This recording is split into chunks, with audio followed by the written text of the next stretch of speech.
The British extracted $45 trillion worth of resources from India, comically impossible, because they would starve so many of the Indian population, there'd be no way for the population to grow. Because we have to ask, how much stuff was in the Indian economy from 1765 to 1938? These are wildly high numbers. So, the British took 45 trillion, or 95.7% of the Indian economy, these ridiculous numbers, leaving the Indians to manage with the remaining 4.3% of what they produced. This is a joke. And if we were to use more realistic numbers, realistic assumptions about the population and about the size of the Indian economy over these years, it becomes apparent that India did not have $45 trillion worth of stuff to loot.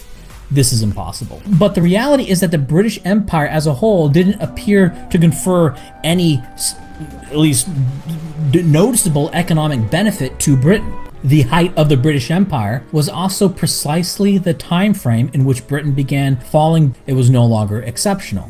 So if Britain is getting trillions and trillions of loot from India, well, it doesn't appear to be doing them a whole lot of good. In fact, after 1948, when India was released, the growth of the British economy accelerated. And that should give you pause, because wait a minute, if the British economy was built on the back of India and all the loot they were getting from India, shouldn't the British economy have faced a severe downturn following India's independence? And yet, just the opposite. It's as if a ball and chain had been released from Britain.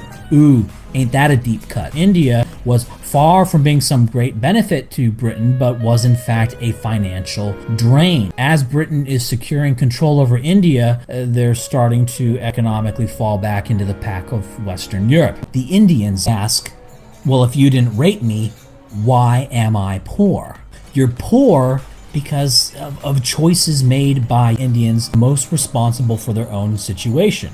It is much easier psychologically to find a scapegoat, and who other than the British themselves to serve the role as this scapegoat? Rape and revenge narratives and scapegoats are ubiquitous throughout history, and the British are a scapegoat in the Indian rape and revenge narrative. British rule led to a period of unprecedented economic and population growth and a rise in literacy. You cooked up these myths that England oppressed you, but let's be clear, it is far-right hate speech, and it is not only factually wrong, but morally wrong. And it is a result of envy, wrath, and racism. India Desi American Professor. Jai Hind, and God bless America.